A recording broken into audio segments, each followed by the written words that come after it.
नमस्कार, आप देख रहे हैं एएनबी न्यूज और मैं आपके साथ सलोनी मलिक। एएनबी सुपरफास्ट में आपका स्वागत है। इस वक्त की बड़ी खबर जो है आपको बता देते हैं, दिन भर की तमाम खबरें। बिहार के गोपालगंज में 264 करोड़ की लागत से बना पुल महज 29 दिनों में ही ढह गया। एक महीने पहले यानी 16 जून को सत्तरघाट महासेतु पुल का उद्घाटन राज्य के सीएम नीतीश कुमार ने वीडियो कॉन्फ्रेंसिंग के जरिए किया था। बताया जा रहा है कि पानी के ज्यादा दबाव के कारण पुल टूट गया, जिसके बाद लोगों के आने जाने का लिंक समाप्त हो गया है। बीजेपी विधायक मिथिलेश तिवारी ने इस मामले की जानकारी बिहार के पथ निर्माण विभाग के मंत्री नंदकिशोर यादव को दी है।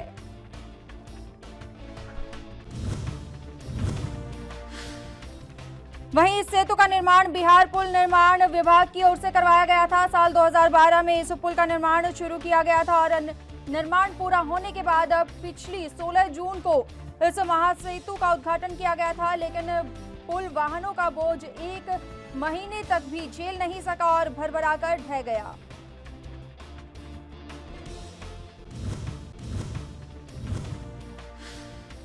वहीं दूसरी तरफ इस मामले में अब राजनीति भी शुरू हो गई है। इस घटना पर आरजेडी नेता तेजस्वी यादव ने तंज भरा ट्वीट करते हुए लिखा है कि 8 सालों में करीब 264 करोड़ की लागत से निर्मित गोपालगंज के सत्तरघाट पुल का 16 जून को नीतीश कुमार ने उद्घाटन किया था। 29 दिन बाद ये पुल ध्वस्त हो गया। खबरदार अगर किसी ने इसे नीतीश का भ्रष्टाचार कहा तो 263 करोड़ तो सुशासनी मुंह दिखाई है, इतने की तो इनके चूहे शराब पी जाते हैं। राजस्थान में अपनी ही सरकार के खिलाफ बगावत करने वाले सचिन पायलट अब सुप्रीम कोर्ट का रुख कर सकते हैं। सूत्रों के मुताबिक स्पीकर सीपी जोशी की ओर से सचिन पायलट और उनके बागी विधायकों के खिलाफ जो नोटिस जारी किया गया था, उसी नोटिस के खिलाफ अब सचिन पायलट कोर्ट जाने की तैयारी में है। बता दें कि पार्टी से बगावत करने वाले सचिन पायलट को कांग्रेस हाईकमान ने उप मुख्यमंत्री और कांग्रेस के प्रदेशाध्यक्ष पद से हटा दिया था।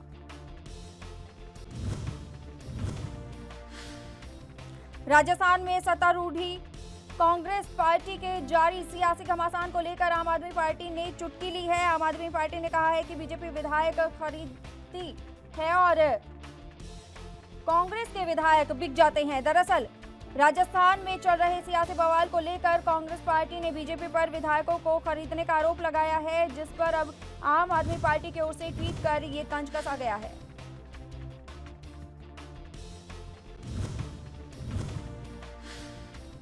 मध्य प्रदेश के गुना में मंगलवार को अतिक्रमण हटाने गई पुलिस ने किसान दंपत्ति की लाठियों से पिटाई कर दी, जिसके बाद किसान दंपत्ति ने कीटनाशक पीकर खुदकुशी की कोशिश की। इस घटना का वीडियो सामने आने के बाद मध्य प्रदेश के मुख्यमंत्री शिवराज चौहान ने गुना जिले के कलेक्टर और एसपी को फौरन हटाने का निर्देश दिया है। साथ ही इस घटना की उच्च स्तरीय जांच के आदेश भी दिए गए हैं। वहीं इस घटना को लेकर मध्य प्रदेश के पूर्व मुख्यमंत्री कमलनाथ ने शिवराज चौहान पर निशाना साधा है। कांग्रेस नेता कमलनाथ ने ट्वीट कर कहा है कि ये शिवराज सरकार प्रदेश को कहां ले जा रही है, ये कैसा जंगल राज है। गुना में कैंक थाना क्षेत्र में एक दलित किसान दंपत्ति पर बड़ी संख्या में पुलिसकर्मियों की ओर से इस तरह बर्बरतापूर्ण लाठीचार्ज। क्या ये सब इसलिए कि वो एक दलित परिवार से है, गरीब किसान है।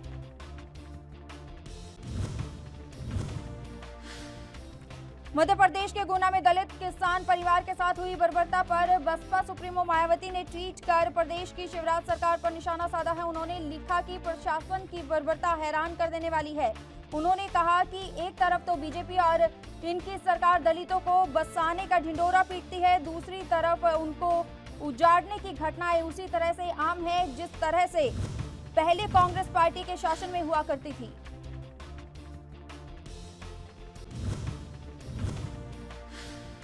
बिहार से लेकर असम तक भारी बारिश और बाढ़ की वजह से हाहाकार मचा हुआ है। भारी बारिश के चलते जहां नदियां उफान पर है तो वहीं सैकड़ों गांव और शहर जलमग्न हो गए हैं। इधर लोगों को बाढ़ की तबाही से बचाने के लिए एनडीआरएफ की टीमें तैनात की गई हैं। बाढ़ग्रस्त इलाकों में फंसे हुए लोगों को राहत शिविर में पहुंचाया जा रहा है। बता दें कि लाखों लोगों को बाढ़ के चलते अपना घर छोड़ना पड़ रहा है। इधर बिहार प्रशासन का कहना है कि हालात नियंत्रण में है।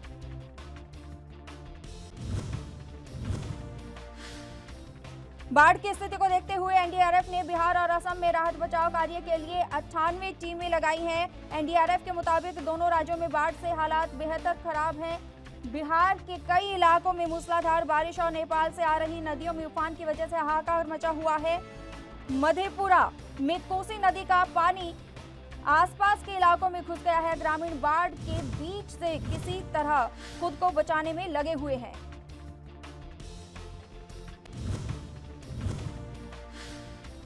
वहीं असम में बाढ़ की वजह से हालात बेहद खराब है। बाढ़ के पानी में डूबकर मरने वालों की संख्या 64 हो गई है। राज्य में 26 जिले पानी में डूबे हुए हैं और करीब 36 लाख लोग बाढ़ से प्रभावित हुए हैं। बुधवार को बरपेटा और तरांगन जिले में 15 मवेशी बाढ़ के पानी में बह गए। बरपेटा जिले के करीब 450 गांव बाढ़ में पानी में डूब चुके हैं।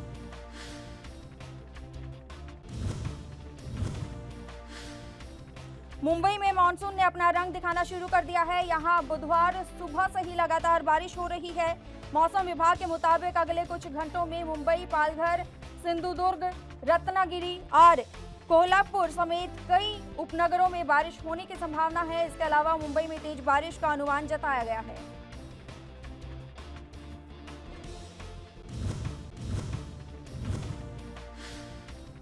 गौरतलब है कि मुंबई में लगातार हो रही मानसून बारिश की वजह से यहां के निचले इलाकों में पानी भर गया है। अत्यधिक जलभराव को लेकर बुधवार को अंधेरी और किंग्स सर्कल की खबरें आई थी। बारिश की वजह से यहां के नाले ओवरफ्लो हो चुके हैं, जिससे लोगों को परेशानियों का सामना करना पड़ रहा है। जलमग्न होने की वजह से लोगों का सड़कों से गुजरना मुश्किल हो गया है। बीएमसी ने भी लोगों से अपील की है कि वो घर पर ही रहे, जिससे दुर्घटनाओं से बचाया जा सके। जम्मू कश्मीर के बारामूला में पुलिस ने भारतीय जनता पार्टी के नेता मेराजुद्दीन मल्ला को छुड़ा लिया है। मल्ला स्थानीय नेता है, जिन्हें पुलिस ने एक बड़ा रेस्क्यू ऑपरेशन चलाकर आजाद कराया है। रेस्क्यू ऑपरेशन में सुरक्षा बलों ने भी कार्रवाई की है। बता दें कि मेराजुद्दीन मल्ला बारामूला निगम कमेटी वाटरग्राम के उपाध्यक्ष हैं और इलाके के स्थानीय बीजेपी नेता भी हैं।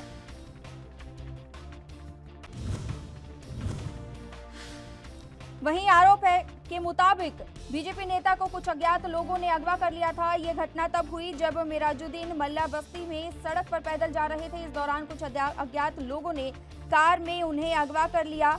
ये घटना बुधवार सुबह की है। हालांकि अब उन्हें पुलिस और सुरक्षा बल के जवानों ने छुड़वा लिया है। मल्ला को रेस्क्यू करवाने से पहले पुलिस ने लश्कर के सोपोर कमांडर सजाद उर्फ हैदर के परिवार को हिरासत में लिया था। दरअसल 2 दिन पहले ही हैदर ने जम्मू कश्मीर पुलिस कर्मियों और बीजेपी कार्यकर्ताओं को गंभीर अंजाम भुगतने की चेतावनी दी थी।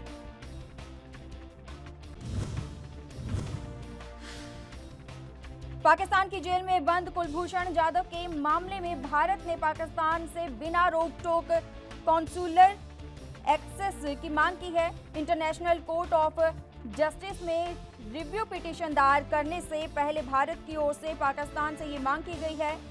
आईसीजे के अनुसार कॉन्सुलर एक्सेस और स्वतंत्र निष्पक्ष ट्रायल होना चाहिए। दरअसल भारत चाहता है कि पाकिस्तान 2 अधिकारियों को कुलभूषण जाधव से मिलने की अनुमति दे।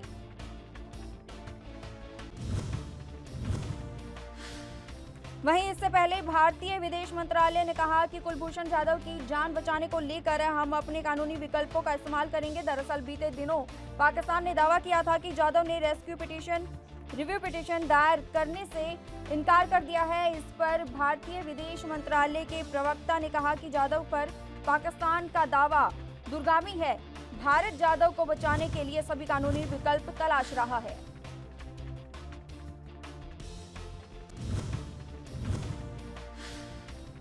दिल्ली के अस्पतालों में कोरोना वायरस से होने वाली मौतों को कम करने के लिए दिल्ली सरकार ने एडवाइजरी जारी की है। इस एडवाइजरी में अस्पतालों को हालात से निपटने के लिए admission management, clinical management, critical care और हॉस्पिटल मैनेजमेंट के तहत कदम उठाने को कहा गया है।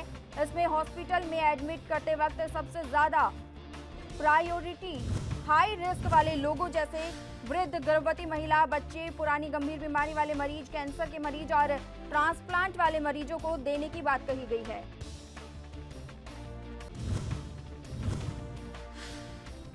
बिहार में आज से फिर से लॉकडाउन लागू कर दिया गया है। हालांकि इस बार लॉकडाउन में जरूरी कामों में छूट रहेगी। बता दें कि देश के साथ ही बिहार में कोरोना वायरस का कहर लगातार बढ़ता ही जा रहा है। देश में रोजाना हजारों की संख्या में कोरोना वायरस के संक्रमित मरीज सामने आ रहे हैं। इसी बीच कई जगहों पर कोरोना वायरस के संक्रमण को रोकने के लिए फिर से लॉकडाउन लगाया गया है।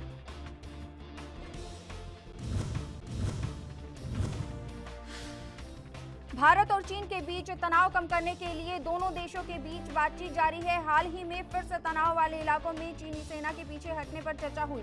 वहीं अब सूत्रों का कहना है कि चीन फिंगर एरिया से पूरी तरह से बाहर निकलने के लिए अनिच्छा दिखा रहा है। हालांकि टकराव वाले इलाकों को पूरी तरह से हटाने के लिए सहमत हो गया है।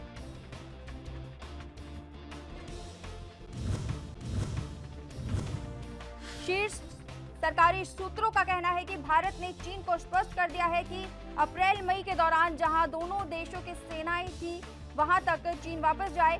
भारत इससे कम कुछ भी स्वीकार नहीं करेगा। दोनों पक्ष अगले कुछ दिनों में करीब 21-22 जुलाई को वापस हटने की स्थिति की निगरानी और सत्यापन करेंगे।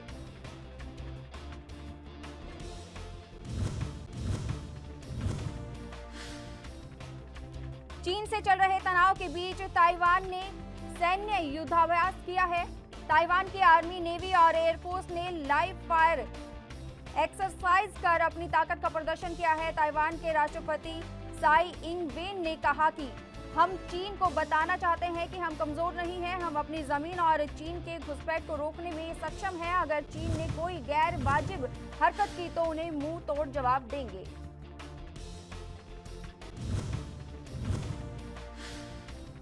वहीं बता दें कि ताइवान की इस मिलिट्री ड्रिल में 8000 सैनिकों ने भाग लिया। इसमें वायुसेना के F-16 फाइटर जेट्स और स्वदेशी फाइटर जेट चिंगकुओ ने अपना शक्ति प्रदर्शन किया। मध्य ताइवान के तटीय इलाके ताइचुंग में हुए इस सैन्य अभ्यास में टैंक्स भी गरजे। इस अभ्यास को होन पुआंग नाम दिया गया था। दरअसल ताइवान ये सैन्य शक्ति प्रदर्शन इसलिए कर रहा है क्योंकि चीन इस साल कोरोना वायरस संक्रमण के बीच कई बार ताइवान के ऊपर अपने फाइटर जेट उड़ा चुका है और ताइवान को अपना हिस्सा बताता है।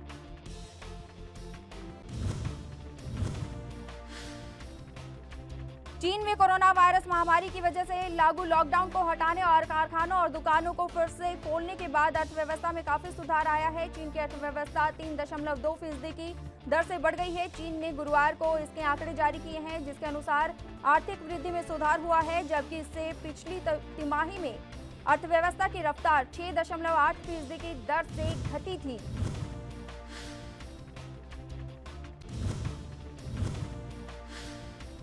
बता दें कि कोरोना वायरस महामारी की शुरुआत दिसंबर महीने में चीन से हुई थी, इसलिए चीन में सबसे पहले अर्थव्यवस्था को बंद किया गया था। इसके बाद मार्च में चीन की अर्थव्यवस्था फिर से खुलने लगी थी। ताजा आंकड़ों के अनुसार विनिर्माण और कुछ दूसरे उद्योगों में कामकाज लगभग सामान्य स्थिति में वापस आ गया है, लेकिन बेरोजगारी की आशंका के चलते उपभोक्ता खर्च कमजोर है। चीन में सिनेमा और कुछ अन्य व्यवस्था अभी भी बंद है और यात्रा पर प्रतिबंध लगा हुआ है।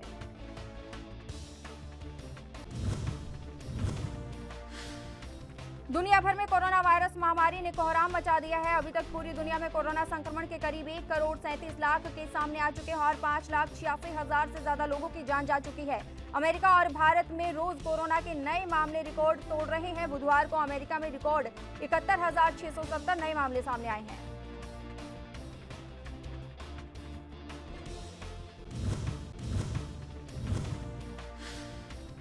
वहीं भारत में भी कोरोना वायरस का ग्राफ लगातार बढ़ता जा रहा है। बीते दिनों देश में सबसे ज्यादा 32,682 नए मामले सामने आए, जबकि 614 लोगों की मौत हुई है। नए मामले सामने आने के बाद अब कोरोना मरीजों की संख्या 9,70,000 से ज्यादा हो गई है। इसके अलावा मृतकों की संख्या भी 25,000 के करीब पहुंच गई है।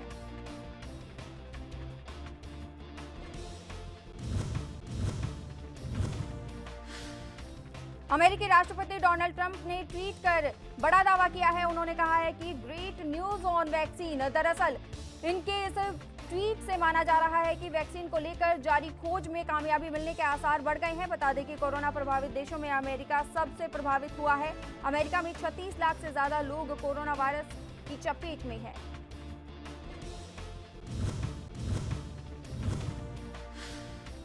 ऑक्सफोर्ड यूनिवर्सिटी की ओर से तैयार कोरोना वैक्सीन जिसका परीक्षण चल रहा है उसका नतीजा आ जा सकता है। ब्रिटेन के ITV नेटवर्क के राजनीतिक संपादक रॉबर्ट पेस्टन ने ये दावा सूत्रों से मिली जानकारी के आधार पर किया है। कोरोना में सबसे ज्यादा कारगर मानी जा रही वैक्सीन का मनुष्य पर तीसरे चरण का परीक्षण चल रहा है।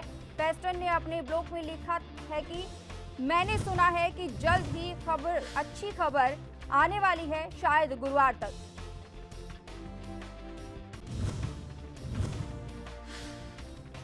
हालांकि ये सुरक्षित है या नहीं और क्या इससे वायरस को मात दी जा सकती है, वैज्ञानिकों ने इसकी कहा था कि इसके असर को देखते उन्हें बेहतर की उम्मीद है और जुलाई के अंत तक पहले चरण में जुड़ी जानकारी को साझा कर दिया जाएगा। ऑक्सफोर्ड यूनिवर्सिटी ने कहा टीम आंकड़ों के प्रकाशन के लिए साइंटिफिक जर्नल से अनुमति के इंतजार में है।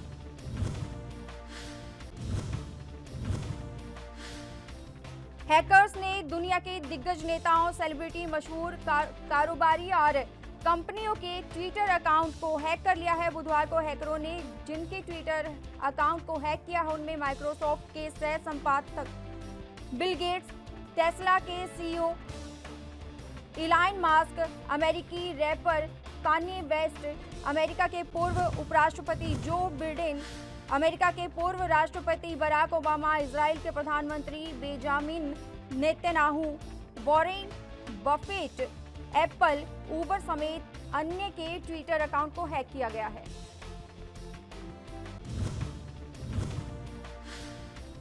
हैकर्स इनके अकाउंट से ट्वीट कर रहे हैं और बिटकॉइन मांग रहे हैं। हैकर्स ने माइक्रोसॉफ्ट के सह संपादक बिल गेट्स के ट्विटर अकाउंट से ट्वीट किया है कि हर कोई मुझसे वापस देने को कह रहा है और अब समय आ गया है। मैं अगले 30 मिनट तक BTC एड्रेस पर भेजे गए सभी पेमेंट को दोगुना कर रहा हूं। आप $1000 भेजिए और मैं आपको $2000 वापस भेजूंगा। हालांकि अभी तक ये पता नहीं चल पाया है कि आखिर किसने इन जानी मानी हस्तियों के ट्विटर अकाउंट पर निशाना साधा है।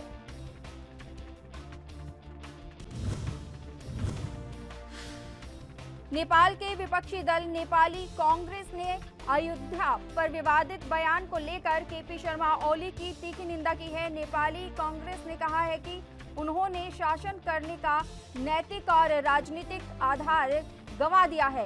पार्टी ने अयोध्या के बीरगंज में स्थित होने और भगवान राम का जन्म नेपाल में होने संबंधित प्रधानमंत्री की टिप्पणियों को लेकर कम्युनिस्ट पार्टी ऑफ नेपाल और सरकार से आधिकारिक रुख बरतने की मांग की है।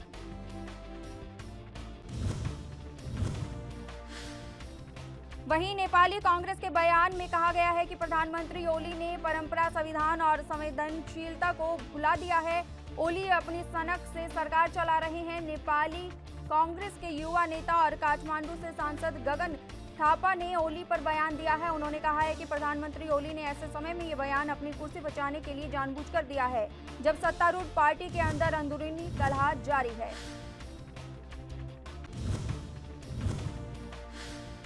उत्तर प्रदेश STF के हाथों 10 जुलाई को मारे गए कुख्यात अपराधी विकास दुबे के खिलाफ बिगुल फूंकने वाला शख्स राहुल तिवारी अचानक घर लौट आया है। उसने राहुल दुबे की दहशत की कहानी बयां की है। राहुल ने बताया है कि उसके ससुराल की जमीन को लेकर विकास दुबे से नहीं बनती थी। 27 जून को मोटरसाइकिल पर वो घर लौट रहा था।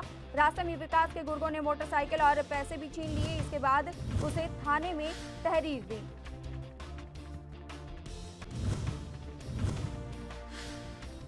वहीं इसके साथ ही राहुल ने बताया कि 1 जुलाई को SO विनय तिवारी ने कहा कि चलो मामले की तफ्तीश कर ले। इसके बाद वो उसके साथ घटनास्थल पर गए। वहां विकास दुबे के गुर्गों ने बहुत मारा पीटा और हमारे सीने पर राइफल लगा दी।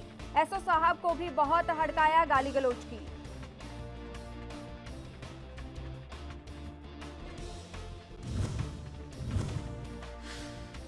वहीं राहुल ने बताया कि SO साहब को लगा कि ये इसको मार देगा। तब SO साहब ने अपना जनेऊ निकाला और कहा कि भाई पंडितों की इज्जत करो। फिर विकास दुबे ने गंगा जल निकाला और हमें भी दिया, SO साहब को भी दिया। इसके बाद उन्होंने कसम खिलाई, विकास दुबे की भी कसम खिलाई कि राहुल तिवारी को मारेंगे नहीं। उसने कहा कि नहीं मारेंगे।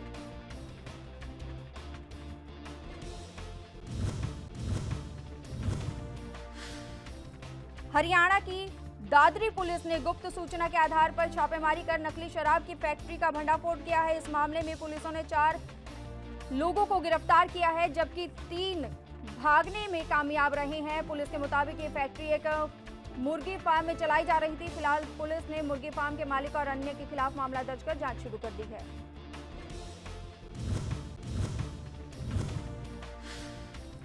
फतेहाबाद में चोरों ने 5 दुकानों के ताले तोड़कर लाखों रुपए की नकदी लेकर फरार हो गए। लेकिन हैरानी की बात यह है कि जिन स्थानों पर यह वारदात हुई वहां ये वारदात सीसीटीवी कैमरे में रिकॉर्ड नहीं हो पाई। हालांकि एक दुकान के सीसीटीवी में चोरों की लाइव वीडियो रिकॉर्ड हुई है, जिसके आधार पर पुलिस ने कार्रवाई शुरू कर दी है।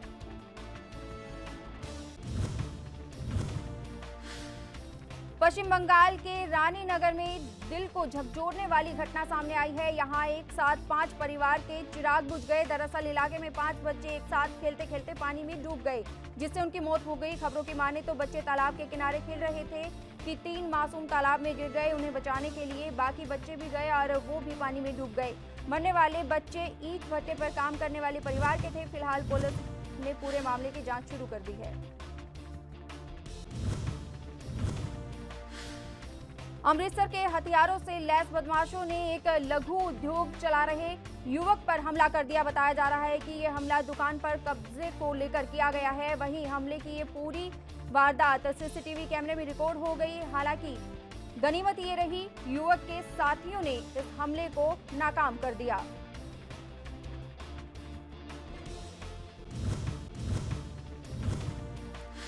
कर्नाटक के बेंगलुरु के विजयनगर में लॉकडाउन के दौरान पुलिसकर्मी सख्ती से वाहनों की जांच करते हुए दिखाई दिए। बता दें कि बेंगलुरु में 22 जुलाई सुबह 5 बजे तक लॉकडाउन रहेगा, जिसके कारण पुलिसकर्मी लोगों से लॉकडाउन का सख्ती से पालन करवा रहे हैं। सिर्फ जरूरी काम होने पर ही आवाजाही की इजाजत मिल रही है। इसके साथ ही मार्केट में भी पूरी नजर रखी गई है।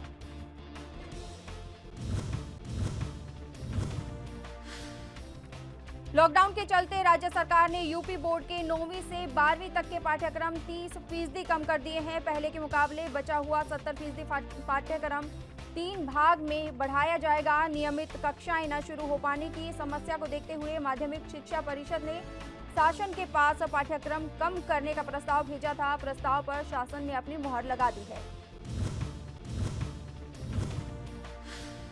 वहीं बता दें कि कोरोना महामारी की वजह से शैक्षिक स्तर 2020-21 में अभी तक स्कूलों में कक्षाओं का संचालन शुरू नहीं हो पाया है। शासन ने 15 जुलाई से ऑनलाइन कक्षाएं संचालित करने का आदेश दे रखा है, लेकिन कॉलेज के साथ काफी विद्यार्थी ऐसे हैं जो संसाधनों के अभाव में ऑनलाइन पढ़ाई की हालत में नहीं है। इसको देखते हुए पाठ्यक्रम कम करने पर मंथन किया जा रहा था। उप मुख्यमंत्री डॉक्टर दिनेश शर्मा ने बताया कि शेष 70% पाठ्यक्रम को 3 भागों में बांटकर पूरा किया जाएगा। पहले भाग में पाठ्यक्रम का वो भाग लिया जाएगा जिससे कक्षावार, विषयवार और अध्यायवार वीडियो बनाकर ऑनलाइन बढ़ाया जाएगा। उसको स्वयं प्रभा चैनल और डीडी यूपी से भी प्रकाशित किया जाएगा। अमेरिका के बड़े संक्रमण रोग विशेषज्ञ डॉक्टर एंथोनी फॉसी ने चेतावनी दी है कि अगर दुनिया भर के देश सही तरीके नहीं अपनाएंगे तो कोरोना वायरस 1918 में फैली महामारी की तरह गंभीर रूप ले लेगा। उन्होंने ये बताया जॉर्ज टाउन यूनिवर्सिटी में आयोजित ग्लोबल हेल्थ इनिशिएटिव वेबिनार में कही।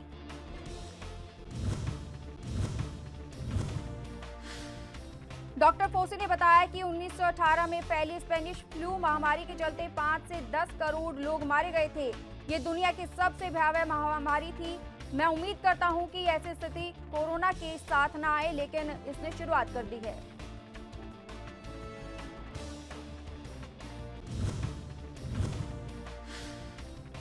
वहीं इसके साथ ही डॉक्टर फोसी ने कहा कि दुनिया भर के देशों की लापरवाही और इंसानी फितरत इस बीमारी को और गंभीर बना रही है। हालांकि डॉक्टर एंथोनी फोसी ने ये भी उम्मीद जताई कि एक दिन वे दवा इस बीमारी को रोकने में कामयाब होंगी, जिसका अभी ट्रायल चल रहा है।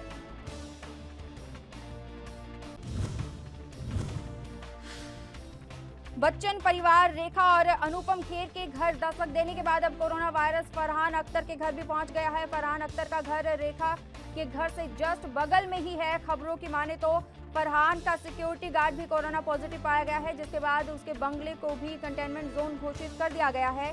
हालांकि इस बारे में अभी तक फरहान अख्तर या जावेद अख्तर का कोई बयान सामने नहीं आया है।